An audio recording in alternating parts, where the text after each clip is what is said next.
MSW Media. News with swearing. Daily beans, daily beans. Daily beans, daily beans. Hello and welcome to the Daily Beans for Wednesday, November 12th, 2025. Today, Fannie Mae watchdogs who were removed from their jobs had been investigating whether Trump appointee Bill Pulte had improperly obtained mortgage documents of key Democratic officials. Republicans added a provision in the continuing resolution to allow the Republican senators whose call logs were subpoenaed by Jack Smith to each collect $500,000 of taxpayer money. Greg Bovino and the Customs and Border Protection are packing up and leaving Chicago. As the House returns to work, Hakeem Jeffries is whipping no votes for the shutdown deal. Trump has asked the Supreme Court to overturn the E Jean Carroll verdict. A federal judge has struck down a Republican gerrymander and has reinstated the voter-approved map in Utah.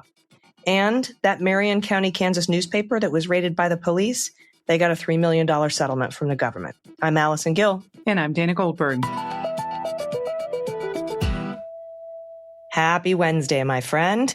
And to you, coming to you from the Windy City. So I'm happy to be in Chicago. I've got 2 events this week. I've got Gender Cool tomorrow, an incredible organization protecting our trans youth and highlighting how incredible they are.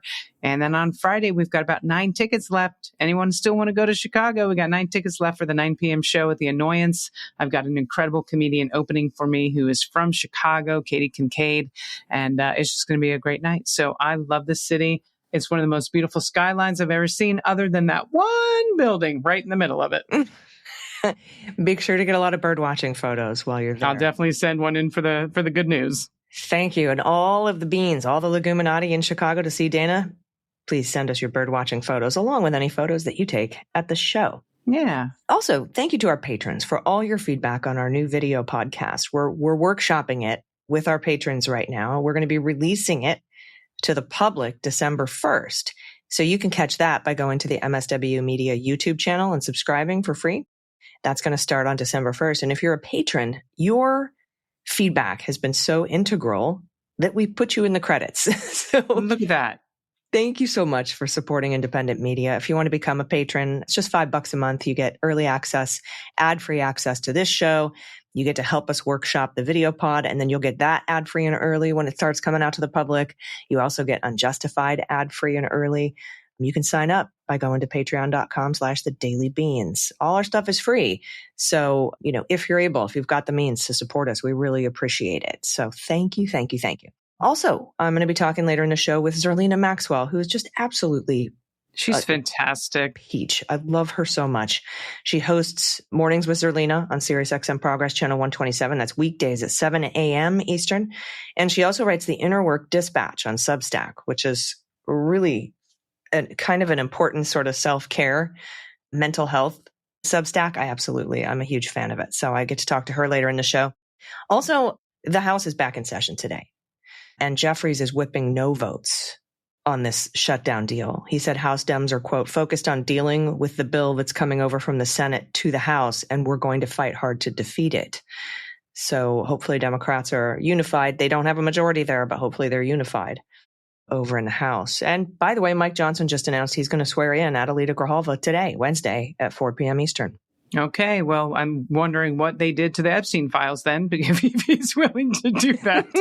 Hopefully they didn't do anything to change anything, but that was a whole lot of time to, but people have seen them. So I think if they release the files and there's enough people out there, they're like, that's not what was in there. Yeah. You know how every accusation is a confession, and that Kash Patel, last month, was like, I went in and I saw these burn bags of documents that they wanted to destroy from the Russia investigation. I know. Yeah, I bet those were burn bags full of Epstein files. I don't know. I haven't heard anything like that. But if I do, I'll keep you posted. All right, we have a ton of news to get to today, so let's hit the hot notes. Hot notes. All right, first up from the Wall Street Journal. Fannie Mae watchdogs, who were removed from their jobs, had been probing if Trump appointee Bill Pulte had improperly obtained mortgage records of key Democratic officials, including New York Attorney General Letitia James, and that's according to people familiar with the matter. Fannie's Ethics and Investigations Group had received internal complaints alleging senior officials had improperly directed staff to access mortgage documents of Tish James and others. Wow. The Fannie investigators were probing to find out who had made the orders, whether Pulte had the authority to seek the documents, and whether or not they'd followed proper procedure. I bet you they didn't. That group elevated the probe about the James documents to the more senior Office of Inspector General for Federal Housing and Finance Agency. That's the agency that oversees Fannie Mae and Freddie Mac, and that Pulte runs. Now, the acting Inspector General then passed a report to the U.S. Attorney's Office in Eastern Virginia, according to some people.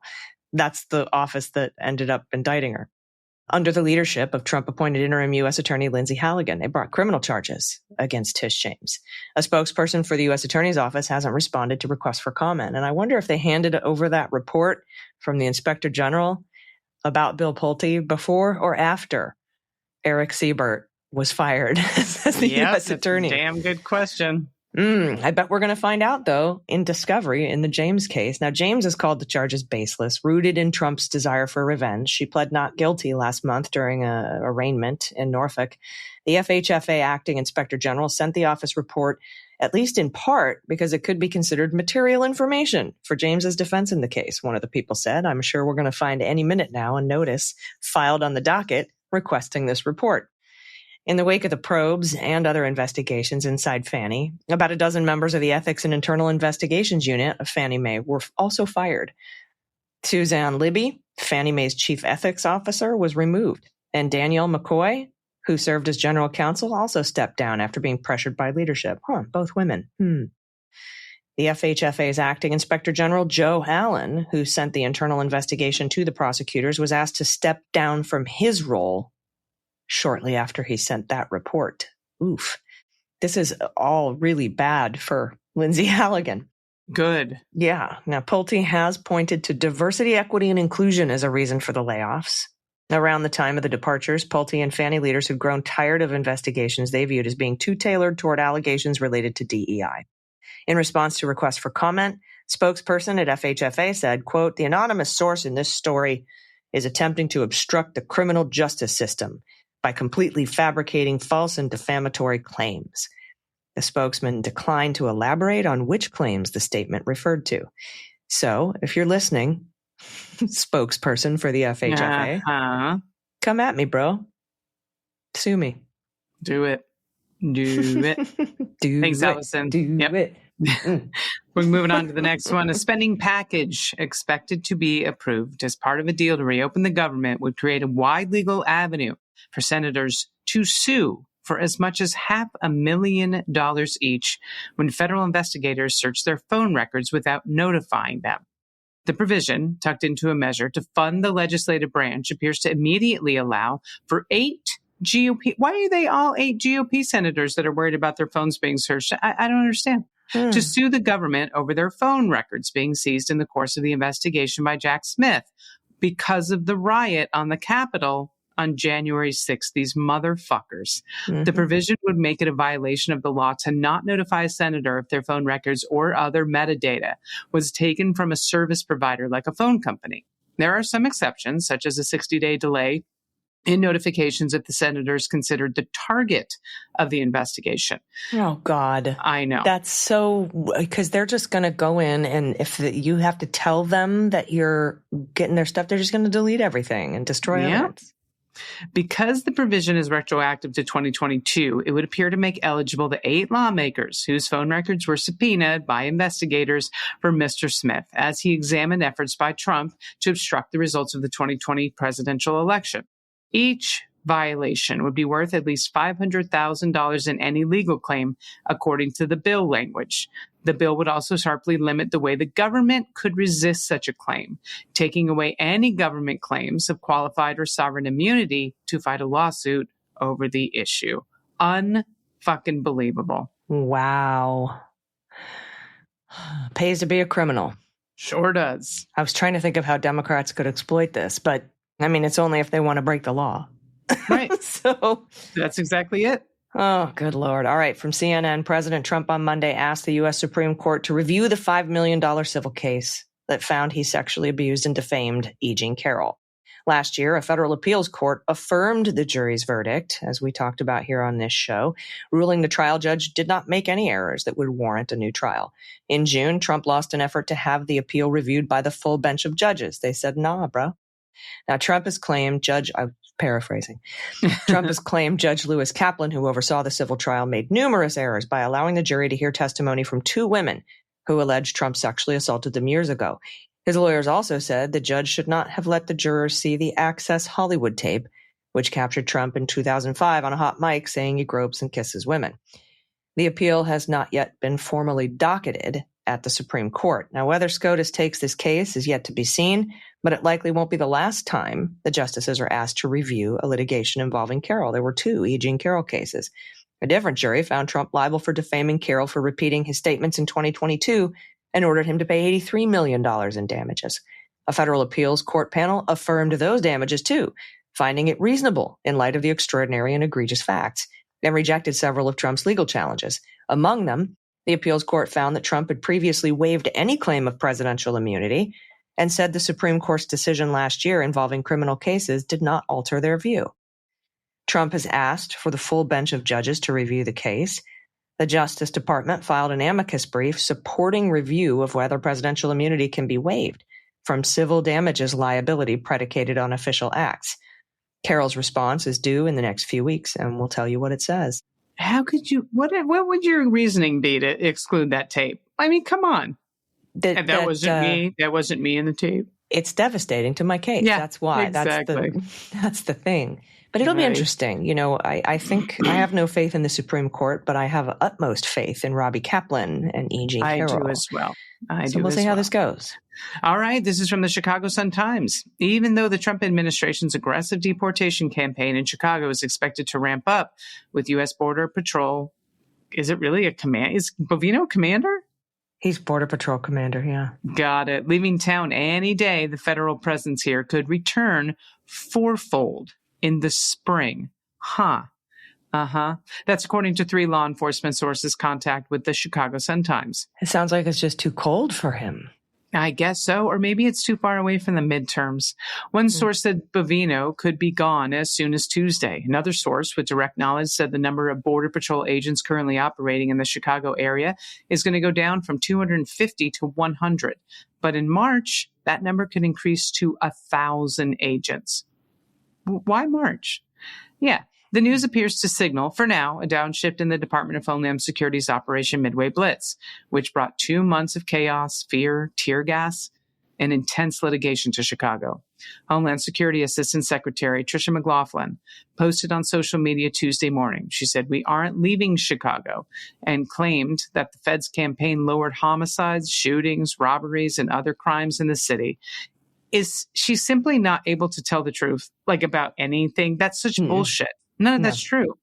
No. Still, the Midway Blitz command post is shutting down. The 2 law enforcement officials, that's what they told the Chicago Sun-Times. The news comes from the first signs of winter descending on Chicago area, including several inches of snowfall over the weekend. On Monday, a large group of federal immigration agents, including Bovino, posed for a photo in front of the snow-capped bean sculpture in Millennium Park. Block Club Chicago reported one agent yelled, "Everyone say Little Village." Ugh. Disgusting.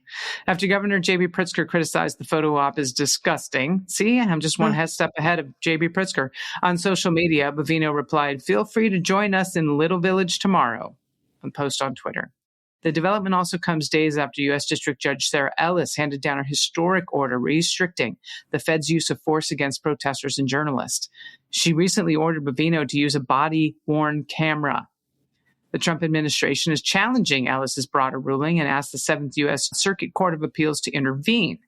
Bovino's departure from Chicago would be particularly significant, given that he's the public face of the operation and has drawn particular ire from Ellis, who earlier also handed down a temporary restraining order. Lawyers accused Bovino last month of tossing tear gas into a crowd in Little Village without justification and in violation of Ellis's temporary order. DHS officials insisted Bovino had been confronted by a hostile crowd. Bovino also said he'd been hit in the head by a rock. None of that happened. The judge forced Bovino into her courtroom, and she insisted that he continue to report to her every weeknight over 7 days. She was rebuffed by the appeals court, which found that her regular check-ins with Bovino would infringe on the separation of powers. Still, the judge made Bovino sit for a 5-hour deposition.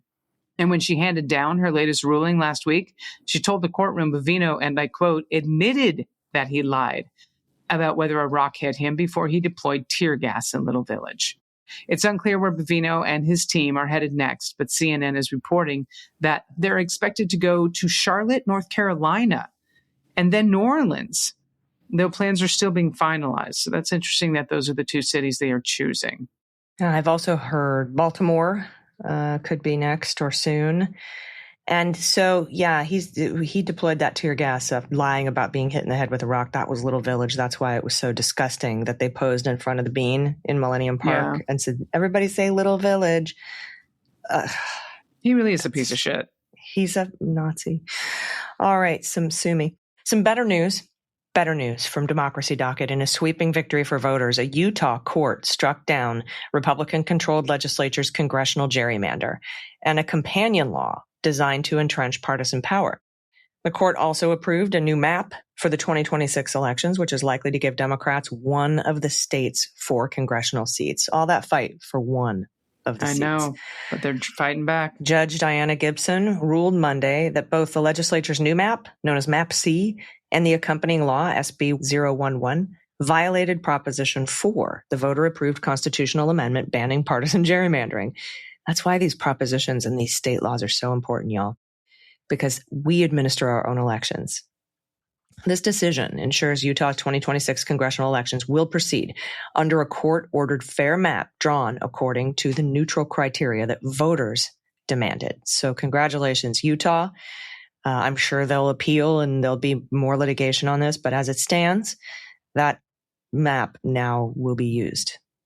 Good. I'm glad. From Kansas, we have an update on a story we've been following since the beginning. Now, the county involved in a small-town Kansas newspaper raid in 2023 will pay a cumulative $3 million to 3 journalists and a city councilor. In 2 of the 4 agreements, the Marion County Sheriff's Office also crafted a statement admitting regret. And I quote, the Sheriff's Office wishes to express its sincere regrets to Eric and Joan Meyer and Ruth and Ronald Herbal for its participation in drafting and the execution of the Marion Police Department's search warrants on their homes and the Marion County record. This likely would not have happened if established law had been reviewed and applied prior to the execution of the warrants. Marion County's Board of Commissioners approved agreements Monday with Eric Mayer. He's the owner and editor of the Marion County Record, and Ruth Herbal, the Marion City Councilor, whose home was raided in tandem with the newspaper office, and 2 other journalists. The agreements coincide with consent judgments expected to be submitted in their federal cases against the county. The county was a secondary player in the raids, in Mayer's eyes, but the agreements could play a big part in the paper's ongoing cases against the city. And I quote, everybody involved in this is 100% convinced we are going to go to trial with the city. That's what Mayer said. This will make that easier in some regard. The county's agreements with Deb Groover and Phyllis Zorn, local journalists whose lives were upended by the raids, are more akin to settlements and don't include admissions of regret. All right. So, yeah, we started talking about this, 2 years ago. And this is wild 2 years ago. My God. Yeah. And so they're finally getting some restitution for those raids. And we'll keep an eye on that trial if it goes forward. All right, everybody. We want you to stick around. We're going to be right back with Zerlina Maxwell. And after that, we're going to go over your listener-submitted good news. If you have some good news you want to submit to us, just head to dailybeanspod.com and click on Contact. Stick around. We'll be right back. After these messages, we'll be right back. Hey, everybody. I'm so excited to tell you about our new sponsor, Koyuchi. Koyuchi is in a league of its own when it comes to bedding, bath, and home products. And their organic sateen and flannel sheet sets are the key to more comfortable, healthier sleep year round. Now, I care about what goes on my skin, not just in my body. So it makes sense to take care of what I sleep in. So Koyuchi's organic relaxed linen duvet cover, it's blown me away. The color is beautiful. The texture works year round, and it arrived in recycled packaging. This is a nightly wellness routine that you can feel. It's soft and breathable every single night. And we have a deal for you from Koyuchi. You can get 20% off when you visit koyuchi.com/dailybeans. So if sleep is part of your wellness routine, your sheets should be too. Koyuchi makes every set from natural fibers and certifies them to be free of toxins and harmful chemicals. So nothing questionable rests against your skin all night. And they feel incredibly soft and gentle, which makes drifting off easier and mornings kinder. And style comes naturally here as well. Choose the subtle sheen of the Cloud Soft Organic Sateen when you want a smooth, elegant the sheet, or you can reach for the Cloud Brushed Organic Flannel for a cozy, cocooned feel. I love it. Peaceful botanicals, vintage-inspired patterns, calming hues all bring a relaxed, nature-first look to the bedroom without effort. And by the way, I just got their organic cotton waffle robe. It is outstanding. And the best part is how these sheets and everything from Koyuchi wears over time. With each wash, Koyuchi sheets become even softer. No tearing. They're crafted to last so you can sleep well and safely while investing in high-quality pieces that stay beautiful for years and continue to support your nightly routine. So if you want healthy, handcrafted luxury bedding that lasts a lifetime, you need Koyuchi. You can get 20% off your first order when you visit koyuchi.com/dailybeans. That's koyuchi.com/dailybeans to get 20% off. koyuchi.com/dailybeans. Hey, everybody. Welcome back. I'm really excited today. I've never gotten to meet our next guest, and so this is a treat for me. She's an activist, author, TV radio host. She hosts Mornings with Zerlina on SiriusXM Progress Channel 127 weekdays at 7 a.m. Eastern Time. And that's where she breaks down the biggest stories shaping politics and culture through a very sharp, progressive lens, which we really need. It's a really big, huge breath of fresh air these days. Please welcome Zerlina Maxwell. Hi, Zerlina. How are you? Hi, Allison. I'm so happy to be here. I'm so excited to talk to you because I follow you on Mornings with Zerlina. I also really am enjoying your Substack. It's called Inner Work Dispatch. Yes. And I want to talk about that as well. But first, can we please rant? I'm calling all my friends and interview prospects and say, could we just please vent for a minute about what happened in the Senate this past Sunday night? Talk a little bit about that and where you see us as a party. So I'm of two minds because I am a host that facilitates a conversation with callers every single morning. And I know that they need a space to vent. So I'm usually facilitating their venting sessions, and I'm, cultivating a two-way conversation with them when they're really upset about something. But often I cannot necessarily express how mad I personally am. But when I saw that news on Sunday night, I was pretty pissed off. And the reason why is because I feel like we didn't even get a full week to really marinate on and celebrate the wins from the recent elections, not just in blue states, but purple states and red states. And I feel like Democrats often do this where they shoot their own selves in the foot when they could have utilized that election momentum and the message that was sent by actual voters to them that they want to support Democrats. The message that they were utilizing about cost of living all over the country, New York City, Virginia, New Jersey, and really utilize the momentum from actually winning elections after really almost a year of licking their wounds.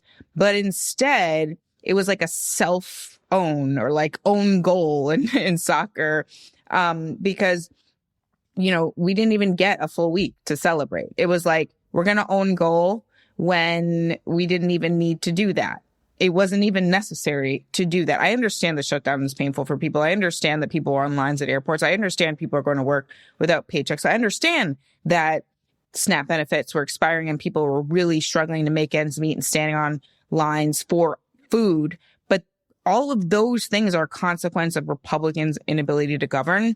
And Democrats do not have to help Republicans govern when the Republicans are in charge. So it felt like a own goal. They didn't need to do it, and they did it anyway. Yeah, actually, from the beginning, I was like, let's not push for any policy change or anything. Let's let them own the shutdown. Tell them, hey, you have a majority in the Senate to change the rules. You can change the rules any old time. You've done it twice in the last 3 months to push through hundreds of Trump appointees. Go ahead and do that. We're not going to give you a dime. Right. But what the Democrats went with was funding the ACA subsidies, which I'm also a huge fan of.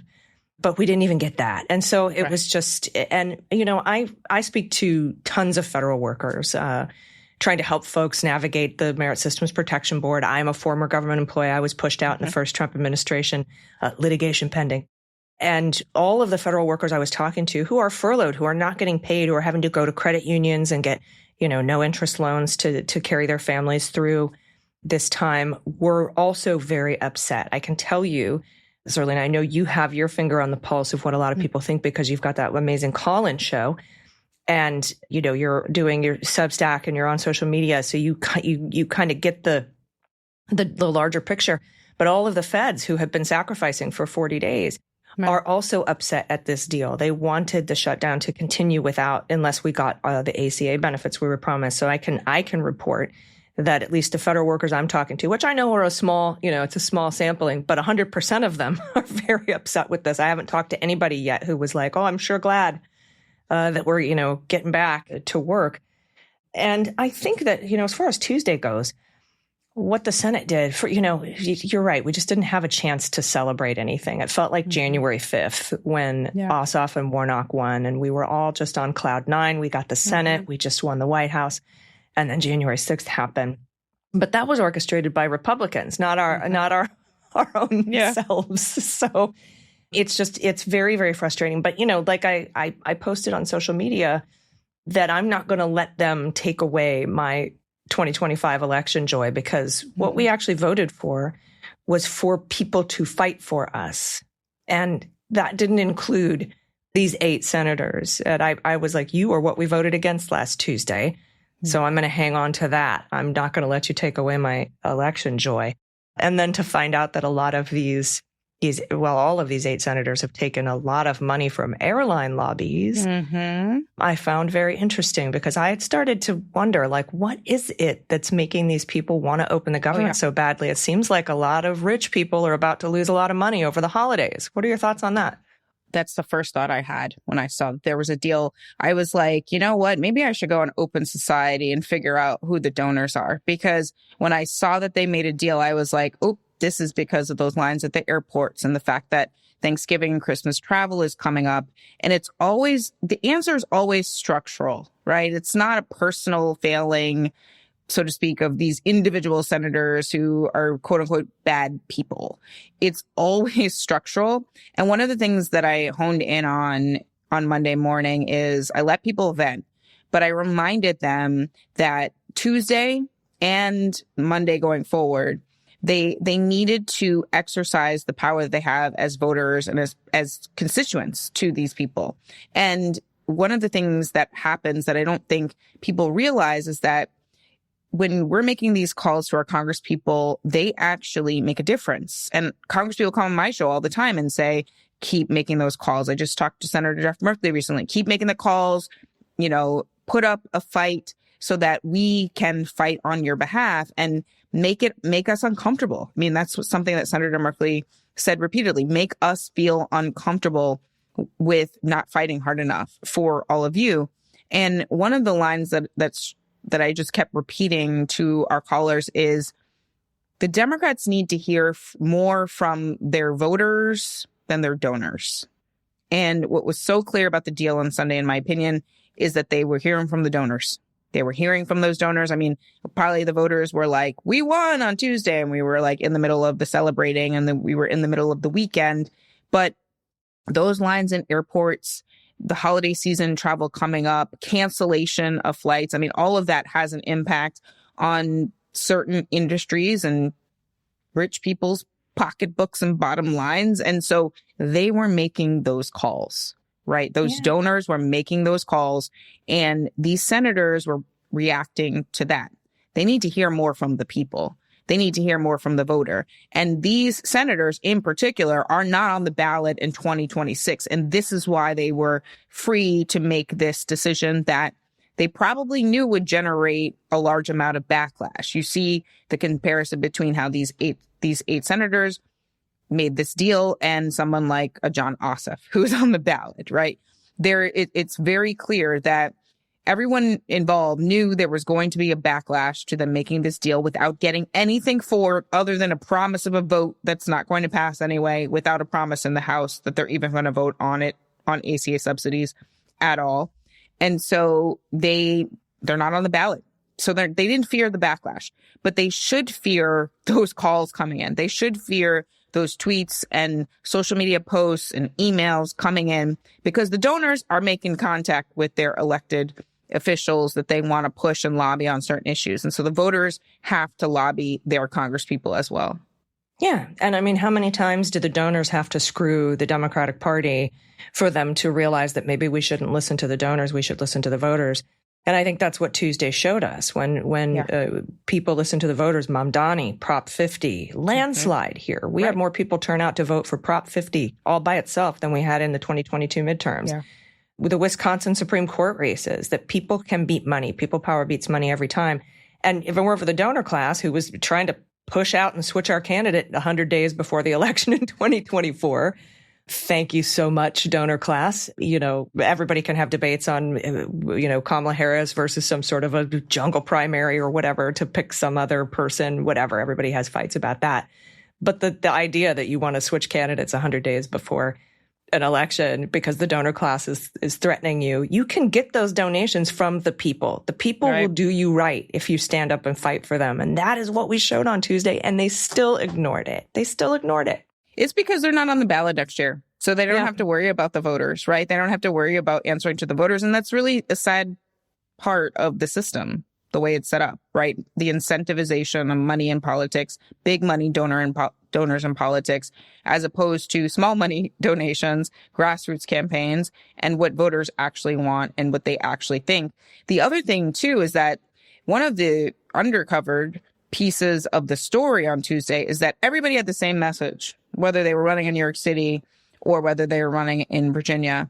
They talked about the economy. They talked about the cost of living. They just talked about it in different ways. They tailored that message to where they were running.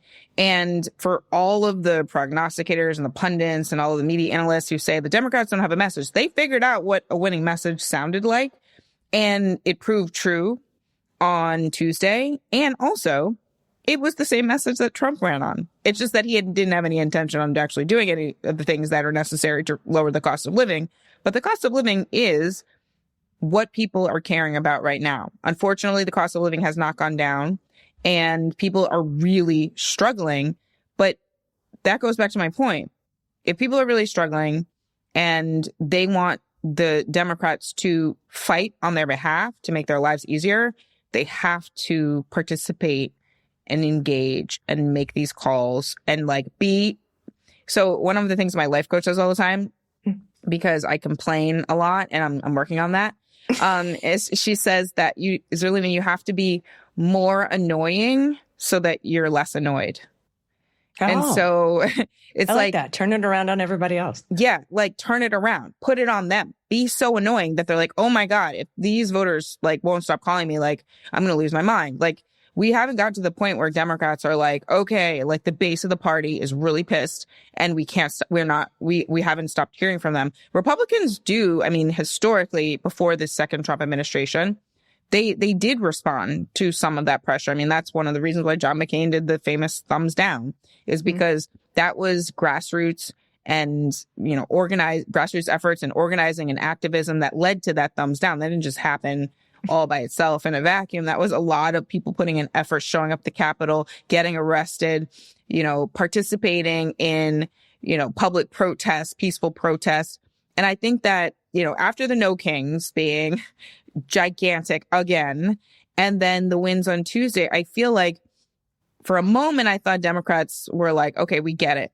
This is what the voters think. They're on our side. The vast majority of the country is on our side. Trump does not have a mandate.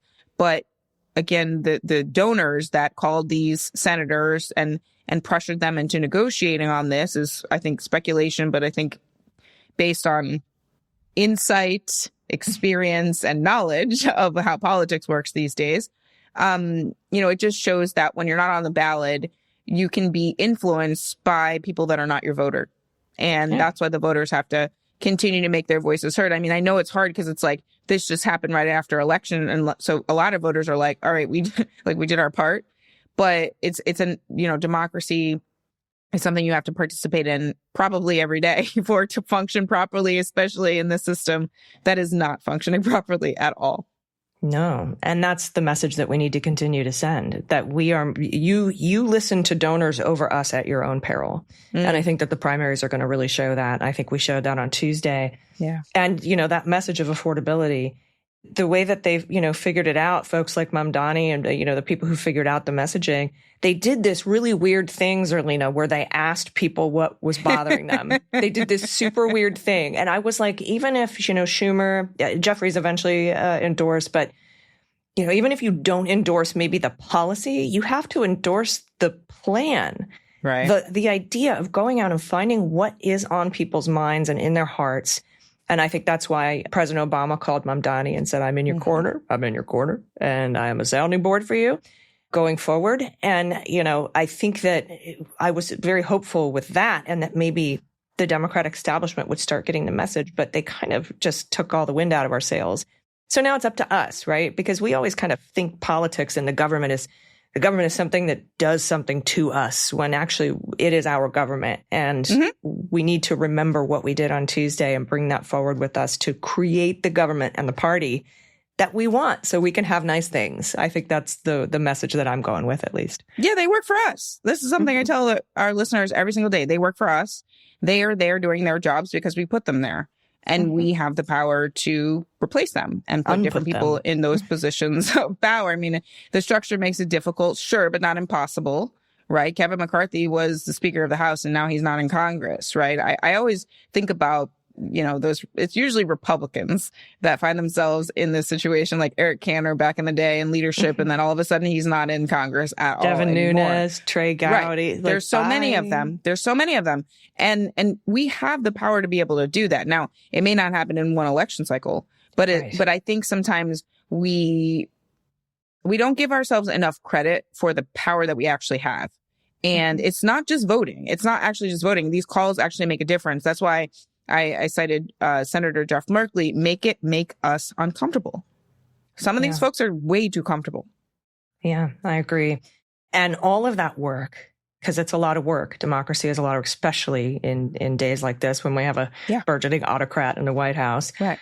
It's a lot of work. And that's where your Substack comes in so handy to me, Inner Work Dispatch. Talk a little bit about that and the purpose and the goal of what you write over there on Substack.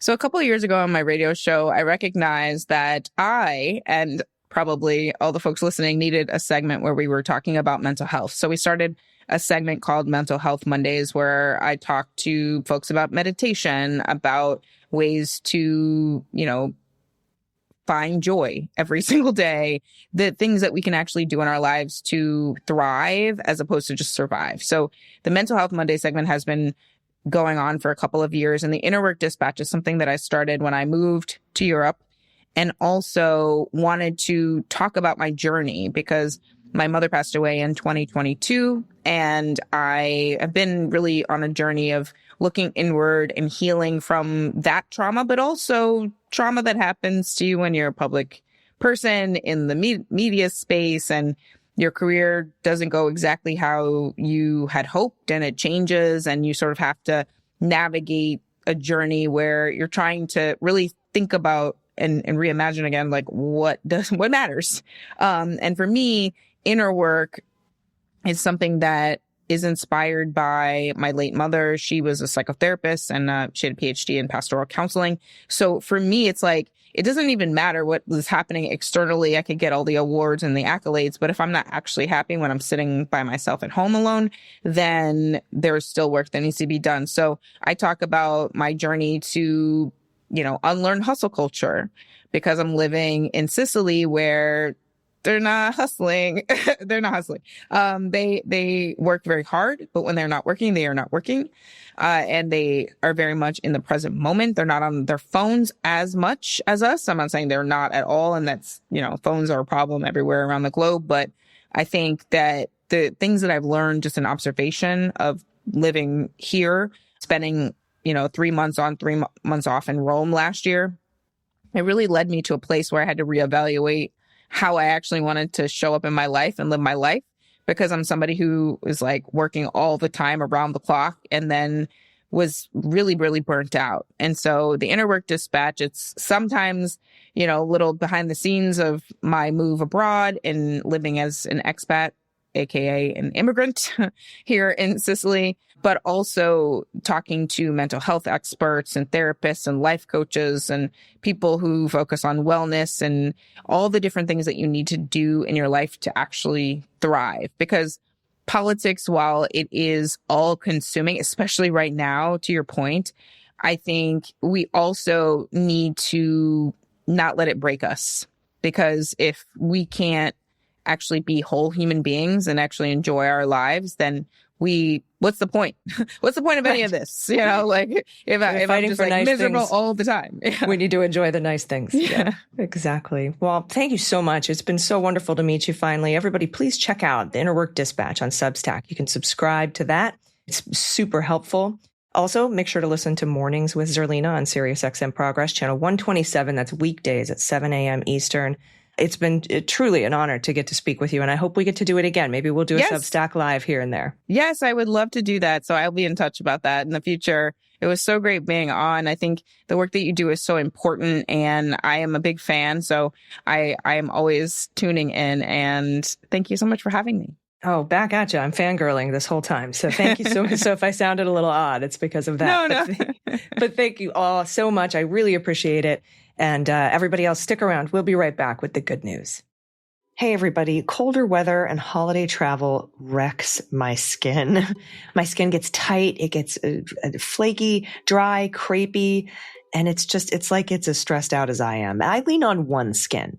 OS1 I is my hero right now. And that simple daily step keeps delivering powerful skincare and longevity results I rely on through the season. It's called OS1 I, EYE. It's amazing. And at their core, their patented OS1 peptide, the first ingredient proven to target senescent cells, the root cause of all wrinkles, crepiness, and loss of elasticity, all key signs of aging, by the way. The results have now been validated in 5 different clinical studies. We are loving OneSkin, and we want to thank them for sponsoring this episode. So we have a discount for you. Go to oneskin.co/dailybeans and use code dailybeans for 15% off. And what I like most about OneSkin is how their products layer seamlessly or even replace extra steps. So my routine feels smarter, more efficient. And I expected basic moisture, but instead by week 2, my skin actually looked calmer and a little firmer. It had a little bit of snap back to it. And it was more even as well. My makeup sat better on my skin. I stopped reaching for emergency hydrating masks. For gifts, their limited edition nightly rewind gift set is the way to go. It adds a touch of luxury without complicating anything. Inside, you get the best-selling face moisturizer, the new peptide lip mask, and a sculpting gua sha tool. And each piece is designed to work together as your body shifts into natural nightly repair, helping you renew the skin at the cellular level for stronger, smoother, more youthful-looking complexion. So personally, I appreciate that OneSkin keeps my routine short, efficient, and consistent while still delivering progress week after week. It feels like thoughtful self-care that actually lasts through winter months. So for a limited time, try OneSkin for 15% off using code DAILYBEANS at oneskin.co/dailybeans. After your purchase, they'll ask you where you heard about them. Please support the Daily Beans and tell them we sent you. Everybody, welcome back. It's time for the good news. Who likes good news, everyone? Then good news, everyone.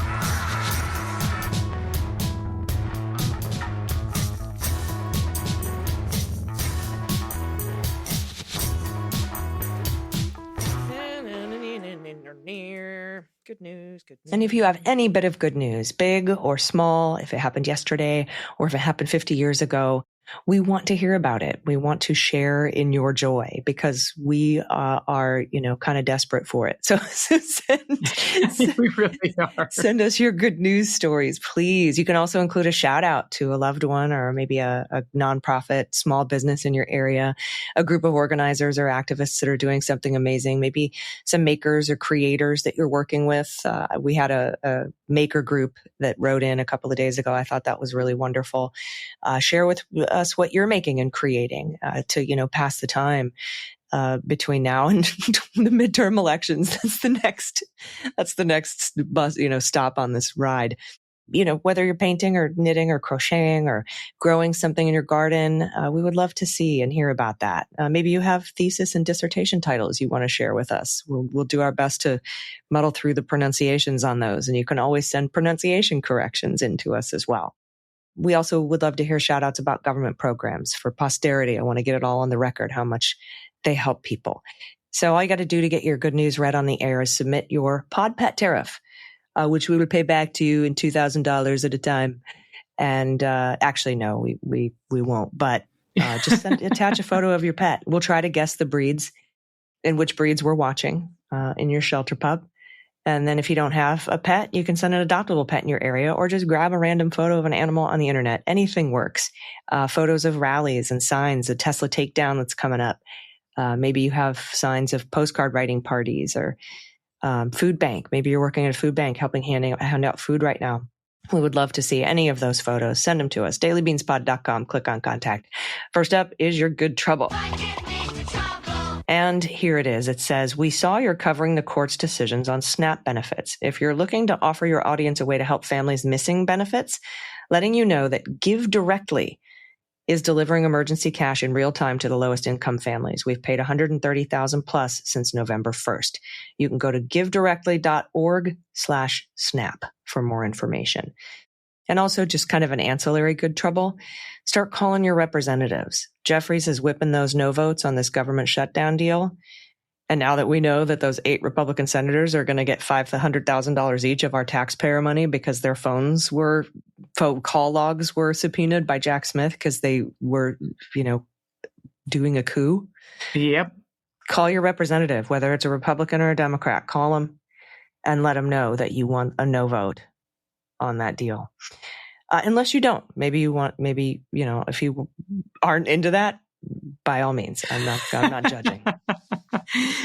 All right. Next up, we've got from Jerome, pronounce he and him.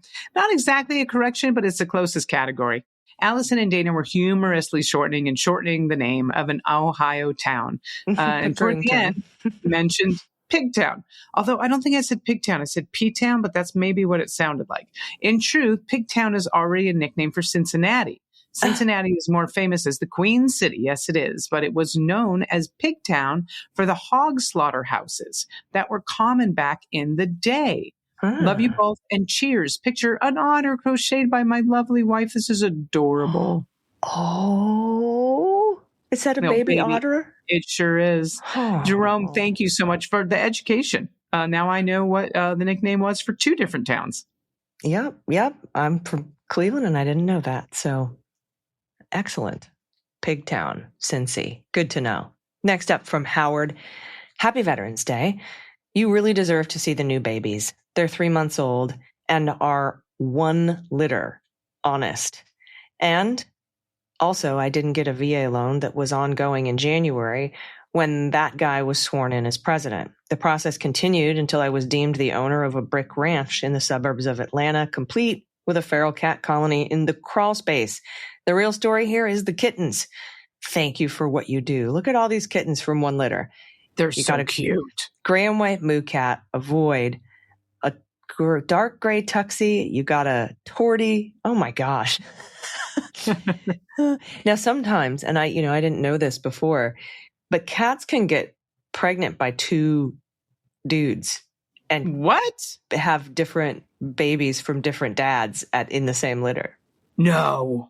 That's what I heard. Maybe I'm wrong. Maybe that's an old wives' tale. I don't know. Let's Google that. Yeah, or you can send in a correction if you're listening and you know that I'm stupid. Send it to us. Let us know. If you have a correction on Allison's cat gangbang fact, we'd like to know about it.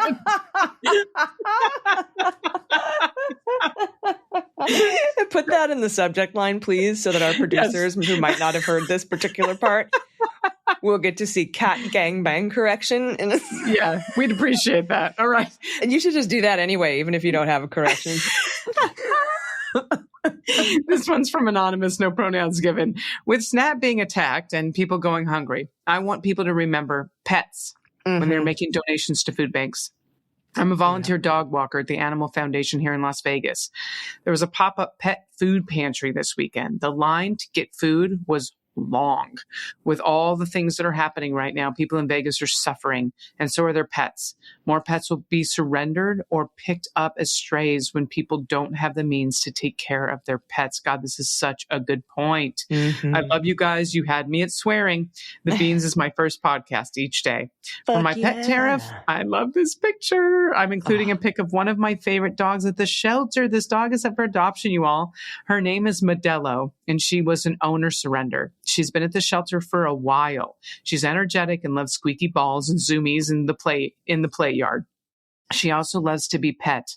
I'm hoping she finds a good home soon. This looks like a beautiful pit bull. There could be other things in here, but my God, Modelo's adorable. We're going to have a link to this adorable dog in the show notes if you happen to be in the Las Vegas area.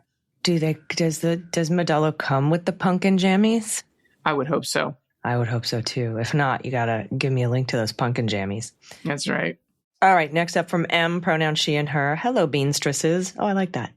I'm a new listener and Patreon member, and I'm so grateful to have found a way to stay up on the news without wanting to hide. Must be the swearing. The F word is my favorite. I thought I would share my master's thesis title. Excellent, M. I'm excited about this. And also, welcome to the Leguminati. I have a degree in historic preservation from Goucher College in Towson, Maryland. I probably pronounced half of those words wrong. Go Gophers. And when I asked, remember, if I pronounced any of that wrong, send in an email, but put cat gangbang correction in the subject line. And when I asked if I could look at historic speedways as historic landscapes, I thought I would be sneered out of the office. Instead, quote, don't they just turn left? NASCAR's heritage racetracks and preserving stock car culture became a reality. Oh my God. Her thesis title is Don't They Just Turn Left? NASCAR's heritage racetracks and preserving stock car culture. Oh, I love this.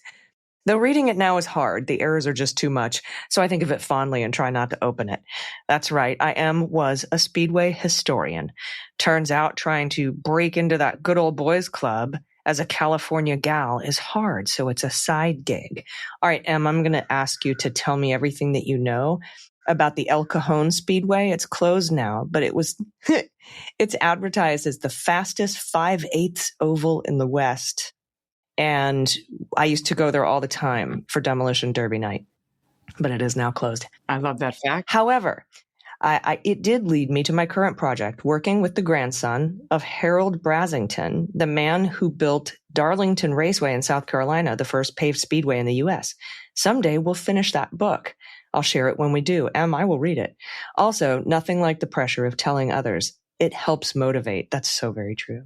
I should have been working on it a little bit more recently as I work for the federal government, and I'm patiently waiting for them to turn the government back on. I'm mad as hell at the chucklefuck turncoat Dems, truly. I have a lot of opinions on the current state of things, but since I haven't been riffed yet, I guess I'll keep them to myself. For my pod pet tariff, even though I have 4 cats, Frodo, Freya, of course I'm serious, don't call me Shirley, and Beetle, I'm sending a picture of my mom's cat Pebbles and one of her deer pals.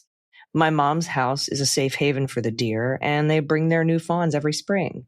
She often finds them nestled in the flower beds, munching on mulberry trees. She also gets mountain lions, and we have at least 2 bears that come and swim in the pond. Keep up the amazing work. Keep up the swearing. Keep spilling those beans. Nice. M, welcome to the fam. Look at the cat with the deer. Oh my God. That is adorable. It is so sweet. Thank you so much.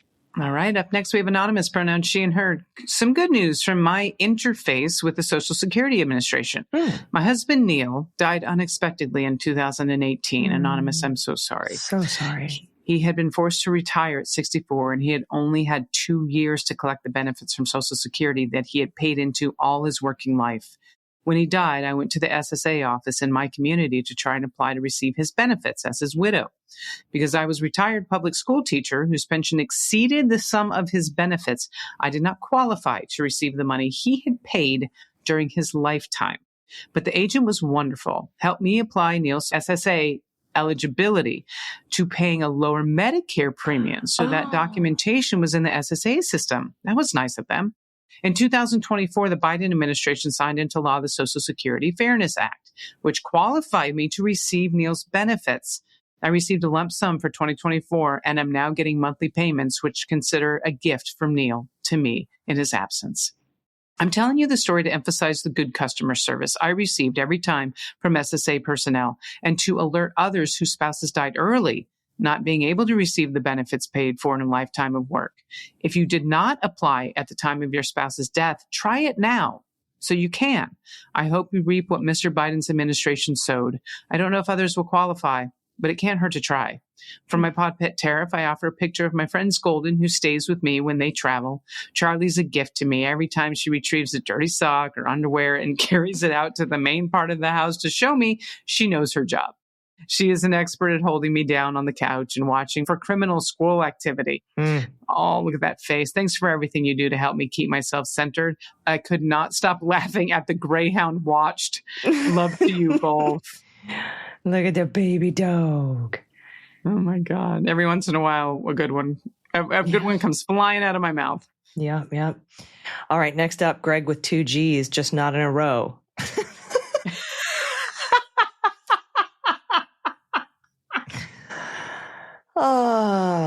Pronouns he and him. That was very good. Why is that so funny? It's just I hilarious. don't know. It just is. A follow-up shout out to the coach and owner of Fortitude Strength and Conditioning in Oak Grove, Missouri. We'll have a link in the show notes. She's taken it upon herself to collect money, buy groceries, and distribute them in Oak Grove while the shutdown continues. She received a message of need, but the person had no way of getting to her. So she let that person know that her husband could deliver, and when he knocked on the door with a box of food, they were surprised and very appreciative. Soon, he realized he had the wrong apartment. He explained the mix-up and reassured that they should keep the food, though, and that they would gather another box for the family that called. It really illustrated to me how our neighbors might be going hungry and in need, but sometimes can't or don't reach out. There's no better time than now to reach out to those around you and see how everyone's doing. Even if the government opens back up, it's going to take time for the relief to reach those that need it. Thanks for your wit and wisdom and the positivity you spread. That's such a good point, Greg, because a lot of people, even with the government open, who are eligible for benefits, don't apply for them because they don't feel that they deserve them. That's true. And so it's always good to check up on our neighbors. Allison, I have an 80s quote. I wanted to see if you can name that movie. I bet you never smelled a real school bus before. I absolutely can. That's Ferris Bueller's Day Off. That's the little girl who offers them gummy bears and says they're real warm and squishy. They've been in my pocket. Mm-hmm. Attached is Shasta, sleeping on the only couch she's allowed on. She's 14 and lost her friend Molly back in August, and we spoil her as often as we can. Shout out to a loved one. Look at the baby. So very cute. Yep, the movie. Select text to show. Yep, Ferris Bueller's Day Off. Look at that. It's even redacted. I like what the producers have done here. I know. They've what I call pulling a Manafort. Remember when Paul Manafort filed a redacted document on the court docket, but they redacted it by highlighting it in black. So I just clicked on it and it revealed all. Oh my God, that's funny. There it is. Ferris Bueller's Day Off. Producers from now on do this with the dog breeds too. That's incredible. Seriously. The next one's pretty short. You want to take it? Sure. From Eminem's godmother regarding Saccharomyces cerevisiae. Is that why you wanted me to take it? Yes. Allison, you got really close. Per the dictionary, it's Saccharomyces cerevisiae. Saccharomyces cerevisiae. Okay, I'm pretty close. Though I barely get it right. Saccharomyces cerevisiae is better known as baker's yeast. Well, why didn't you just say that in the first place? Is it because baker's yeast doesn't sound as cool and technical in your thesis and dissertation titles? Is it because you want to be all sciencey because you're majoring in science? Okay, fine. Probably. That makes sense. Thank you for taking that. I think it's funny. I think sometimes people can't tell the difference between our voices because every once in a while you get a correction for a story I read. Anyway, this one's from Hodad Del Vecchio, pronounced he and him. On my way to work today, November 11th, my birthday. Happy birthday. I was given the gift of absurdist humor while listening to AG and TG talking about the latest episode of Beanstalk. It was at that moment I realized that Dr. Gill was involved with both Jack and the beanstalk. I blew a snot bubble laughing so hard. For my pod pet tariff, I present the newest member of our family, Jeff, also known as Baby. He is mischievous, red asshole kitten who was found in the middle of the highway near my work. He won't leave me alone, as you can see. Thanks for doing the Lord's work, ladies. Your curated news keeps me informed and without the stress corporate news induces. And this little kitten. Can you tell where that cat is right now? Yes, I can. And I'm glad the camera's not pointing the other way. Oh, my goodness. Look at the little baby. Oh, I say that every time. Look at the baby. That's, I don't know. That's my instant reaction to most animals. I love this. Yeah. By the way, I was actually considering doing a separate podcast about Jack and the Beans. And we were going to call it Jack and the Beanstalk. And that's kind of where Beanstalk came from, by the way. Just a little nice background there. Hodad Del Vecchio. We Thanks got there eventually. I did. Next up from Britta, pronounced she and her. Hi, Beans Queens. I wanted to give a shout out to Donnie Co. Pet Clinic in Seattle. The clinic is the first no-cost veterinary clinic in the nation dedicated to serving individuals experiencing homelessness and low income. I'm reminded of why I became a veterinarian when I volunteer there. Seeing the love and support these animals give their owners and the lengths people will go to take care of their companions. I also wanted to shout out the Washington State Veterinary Medical Association for supporting diversity, equity, and inclusion. We're not afraid to have DEI committees and recognize that veterinarians can and must do more to reach the underserved community. The photos, one is a group of veterinary and licensed veterinary technician volunteers for the Saturday clinic in Seattle, a pit bull and a chiweenie that received treatment. Oh, what a great looking group of people. And the puppy and the pit bull. Look at the puppy and the pit bull. This is so amazing that they just have a free veterinary clinic for unhoused people's pets and that it's just veterinarians volunteering in their spare time. What a great awesome idea. Oh, I love it. We'll have a link to that in the show notes, by the way, if you want to help and support Donnie Co.